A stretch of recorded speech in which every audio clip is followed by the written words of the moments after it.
Great. Let me just move this a little bit further. All right, cool. We're live. And I got to share this real quick. Oh, yeah. Share it on all the things. Yeah. I'll do the same.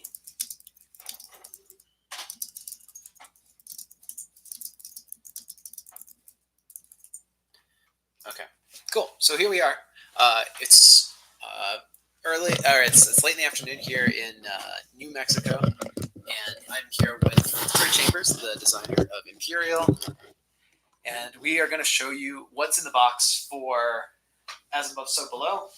Can you pop that up here?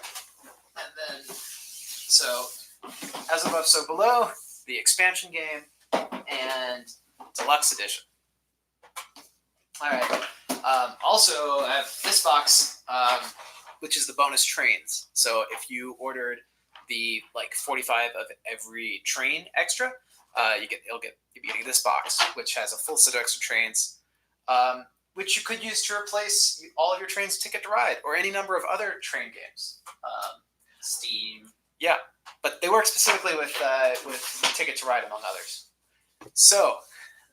Greetings, everyone. Can you guys hear me okay? Any problems on audio, or are we all good? Do I need to turn my volume up a little bit? Say something, Trey. What did you share the stream on? Yeah, YouTube. Oh, okay. Yeah. It's shared via YouTube. On social media. Oh, okay. I can't find the link. Well, Chris will post it. We don't have to worry about posting it to everybody. Gotcha. Yeah. No, let my people handle that. Oh, right? Yeah. Can you all hear me? Yeah.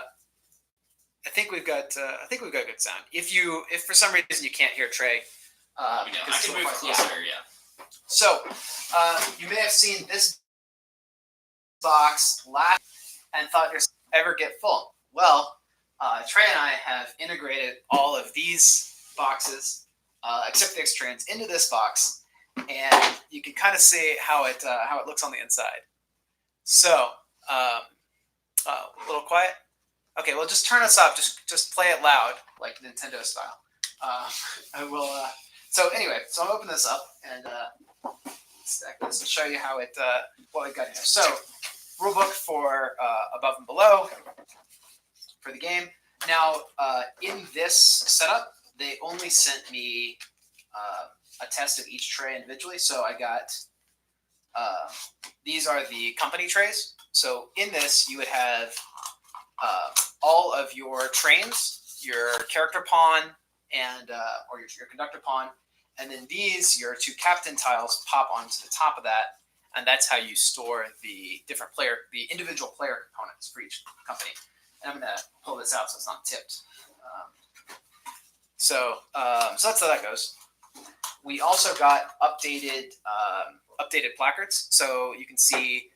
Here's the placards from the expansion game, base game, and how they look with the gold foil on the back. So this is how they come in every edition. They have shiny gold foil on the backs of all the captains. Looks really cool. Yeah, so it's a great addition. This feels really, really awesome in your hands. And of course, there's a lot of captains once you have the expansion integrated. It comes with 8 more captains. Well, actually 10 more captains, because 6 basic companies and then 4 for the 2 new companies. Yes. Should totally get the expansion. Yeah, everyone is here, Smash Brothers style. All right. And yeah, we did already punch the expansion. Sorry, guys. Yeah. It was too. It was not too an unboxing video. Yeah, this is not a true unboxing video. We've already unboxed it. So this tray holds the solo Automa players, the Metro tiles, which are the 8 variant modes that you can play with. So these fit nicely in here. And the bonus wild captains, who of course are also gold foiled. So got that. All right. With all of the extra specialists, this tray is almost totally full. But that's all the specialists. This is all the specialists in both both the base game and the expansion. Yeah. So I think you play with n plus 3 of these in each game. Yeah. Is that right? All right. So here's what they've probably really been waiting for. This is the deluxe edition player board. Okay, so you have a company. It's got this nice silver emboss on it. It's a nice, thick, heavy board. This folds open to be your player board. So when you get the deluxe edition, you get one of these for every one of the 8 companies. So these are super nice. They turned out great. And you can see like each company has their own board. So that's those. This is the big cool draw of deluxe, or probably the biggest coolest thing in deluxe is that you get all these extra player boards. Quite nice. Can they still add deluxe, or they have to get it from the store at this point? You can. You probably have to get it from the store. I mean, so if you've already pledged for Empyreal and you haven't pledged for deluxe yet, you'd have to contact us. I mean, if you really want this, contact us. This is the tray for the city. So you can see like the city miniatures plug into here, and then these are all of the goods tiles. So you can see how that tray system works there. And all these trays are functional, so you can use them during the game. Like this one, once I randomly deal out my 6 specialists or whatever that I'm going to use for the game, they sit in here, and I can just use this as a caddy during the game. Right? These trays, I can keep all of my trains in here while I'm playing the game. So all of these trays are very functional for the game. They're functional for the gameplay as well as functional for storage. Yeah. So in the expansion, we have this tray specifically has train cars that you can only get through some of the metros, and it's got advisors who are a new kind of specialist that comes through the metros.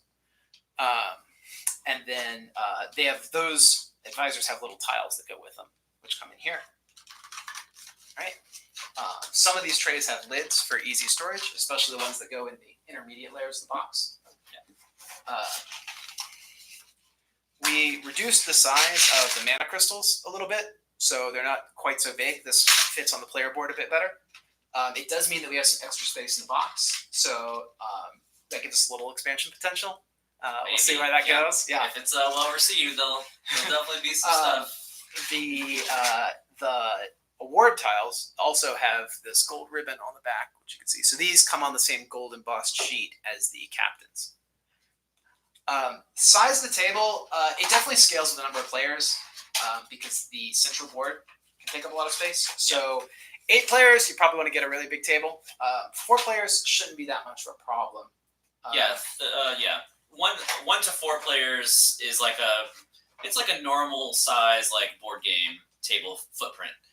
If you go to 5 and 6, it's you're gonna need a big table, and if you dare to try the 7 and 8 player game, then you're gonna need like a dinner table. Like you need like one of those long dinner tables. But you can easily play 1 to 4 players on a standard board game table. Yeah, did you bring the tiles up? What tiles? The hex tiles. They're at the bottom. Oh, they are? Oh, okay, great, cool. Yeah. We'll get to the hex tiles in a bit. You can see how they scale compared. Yeah, they're not huge. But so the expansion companies, of course, have their own folios, as does everyone else. I'll open up one more of these so we can show them again, because I think the more screen time these things get better. But it's super great. Really great. You come to game night. This is already sitting in your place. Yeah. You open it up like you're the director of the board, and then you start playing the game. Yeah. It's quite nice. And what I noticed, like, they're actually very because like to get them to lay flat, you might have to do some like slight bending. But notice it doesn't. The component is like strong enough. Bending it to get it to lay flat is not going to hurt. Is not going to break. Yeah, they're pretty resilient, and once you get a few games in with them, they'll lay flat just fine. Once they so lay flat that's not going to be a major worry. They will be a little bit springy when they first come out of the box, like new components typically are. Okay, so last things down here. This holds wastelands and maybe some potential expansion mana crystals sometime, and also the little first player train whistle punch out.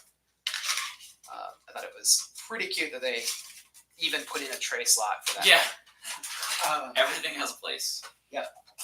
This is the probably the coolest tray in the game. This is the car tray. So you can see with the expansion and the base game, this is totally filled up. Like every slot this thing's taken. Yeah. And when you're playing the game, the cars actually come out on display like this. So it's a functional market and it's a storage part. It's tilted, so it helps with glare. Yep. And readability across the table. So very nice. Yeah. So this one turned out quite cool. And I'll just pop these back into place. And of course a lid to keep them all safe during storage. Finally, you have this. This is the resource bin. And it's right now I've got the little punch tokens in it, but it's big enough, it's larger so that it can hold all of the miniatures if you get the deluxe edition with all of the minis. The factory didn't send me 30 copies of each mini. They just sent me the like 1 or 2 prototypes of each mini, which I showed in a previous stream. So but we can throw in 30 of these and it'll fit just fine. They're quite deep. So, and it's got a little cover which shows you which resources go into which slots. I don't know if you can see the iconography that is on the tray, but that's that. All right, and then we get down to this box here. So these are the tiles, and I'm just going to give a size comparison. Each of these tiles is about a foot. I would say a little under a foot long. Yeah.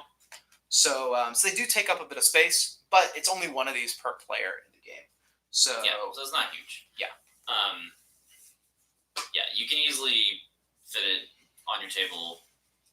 Because I mean, they have to be kind of small because like the player boards are huge. Yeah. which is great though. It looks great, and you have a lot of stuff to manage because you have to manage your cars and all your specialists and everything. So I'm gonna put all this stuff back in the box real quick. And see how it assembles in. So your bottom layer, just fill in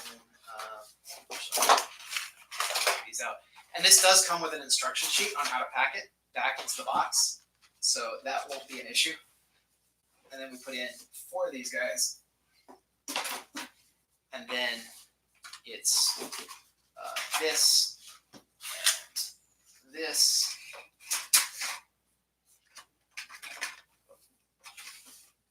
And this is a lot easier when it's not tilted. So that's obvious, but if you see me working with it, that's the main reason. One thing you didn't mention yet is that the deluxe cover can be interchanged. I was gonna get to that. You're stealing my thunder, Trey. Well, I mean, you're just packing things right now. That's not exciting. Yeah, it is. People want to see how all this stuff goes back into the box.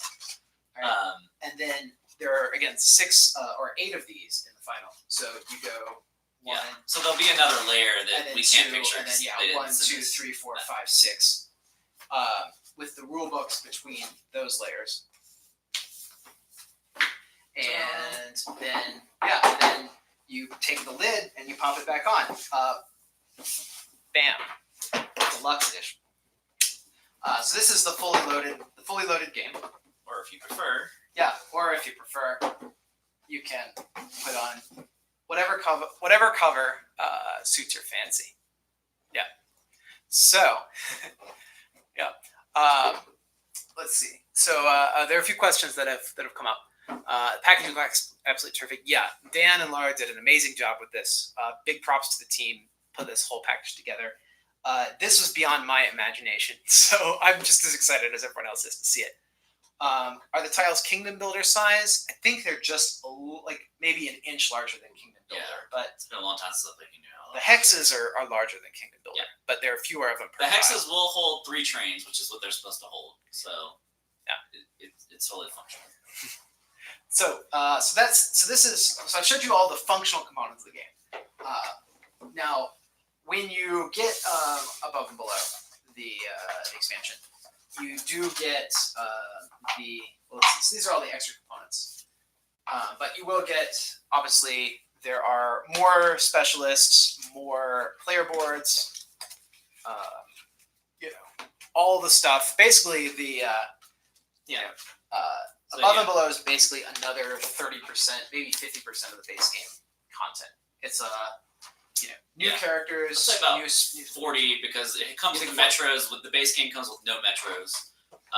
there's definitely new modes and such. Too. And tons of new train cars, new specialists. So yeah, I would definitely say it probably has like 40% content in the base box. So Okay. you should get Above and Below.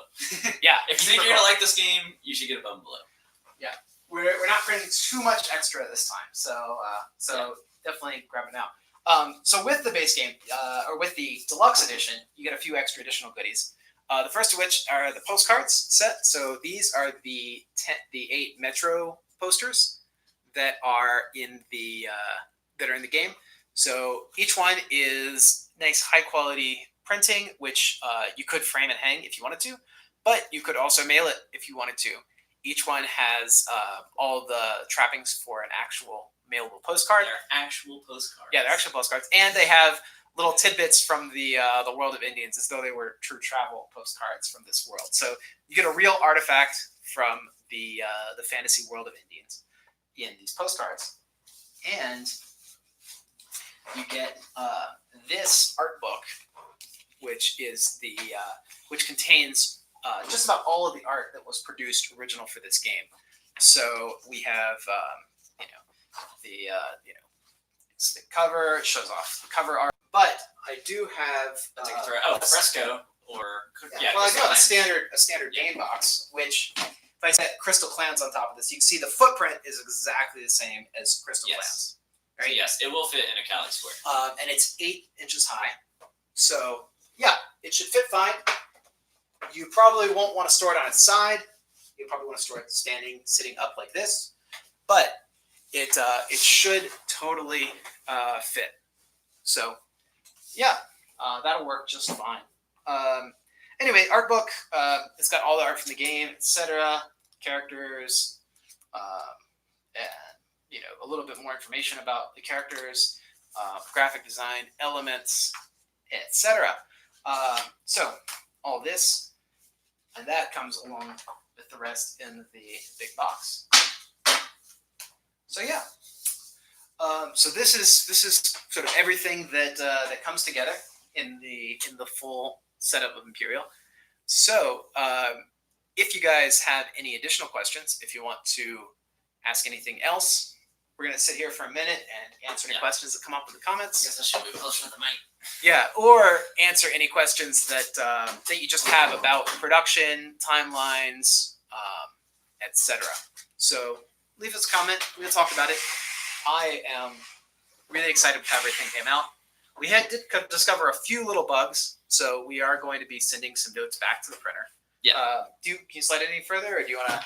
We can move this table. Probably move the table. There we go. There. Cool. Yeah. Great. So yeah. Do you want to talk about a few of the things that we did the notes that we made? Yeah. Let's see. Just you can understand a few of the challenges for production. So, for example, with our rule books, we got or let's take a look at the box, right? So the original box here has a smooth finish. This has a linen finish, right? And so we want to make sure that that's consistent across all the games in the series. Yeah. So we're going to go with linen finish, on all those. So that's one thing that comes up. And then the rule books, because of when they send us these rule books, they send us a digital printing of the rule book. So that doesn't have the same linen emboss that the other rule books had. So we have to confirm that they have the right, texturing on all the components of the game. The tiles are all in. The punch tiles all look great. All the cuts are nice and clean. That's all worked out great.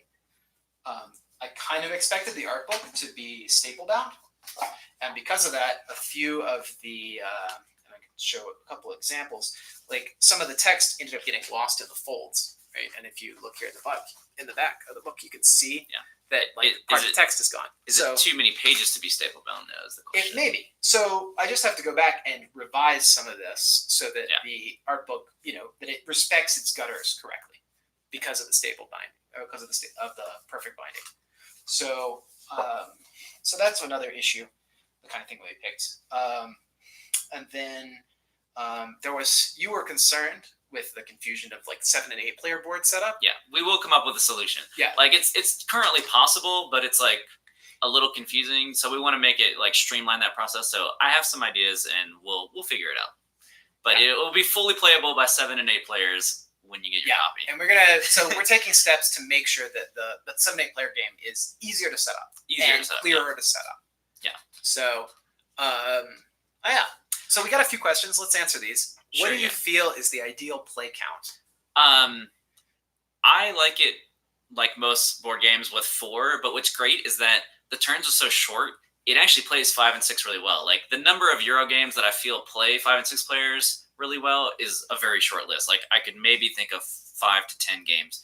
I think this is going to be one of them just because it's got that you do one thing on your turn. You do one thing on your turn. So you're not taking like this really long, like as much as I love Argent, if you're not playing with like super experienced players, Argent can drag at 5 and 6. I don't think that'll be the case here. I think you can throw in some new players with 5 and 6 and it'll still move pretty snappily because you only do one thing on your turn.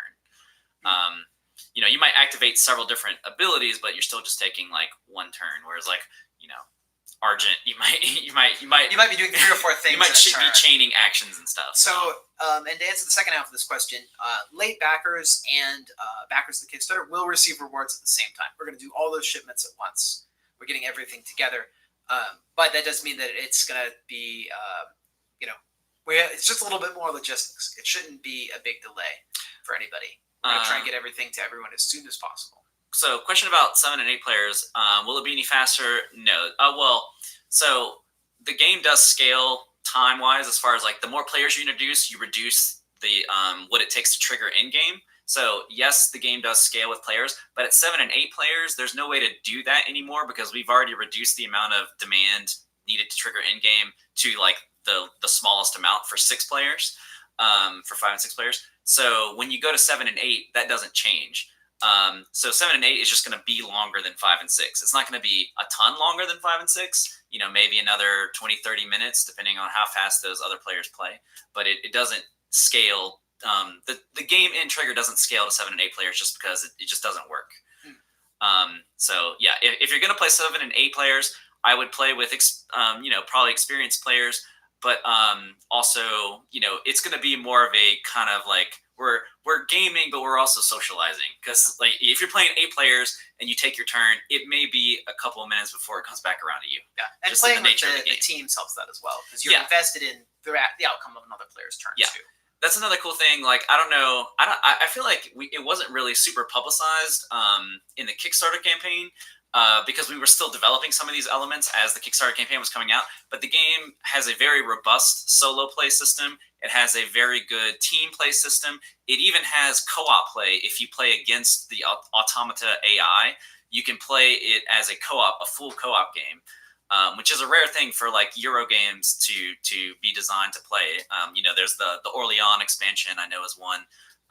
But the game is fully designed for that as well. So like there's a lot of different game modes and a lot of different ways you can play this game. So it's pretty great.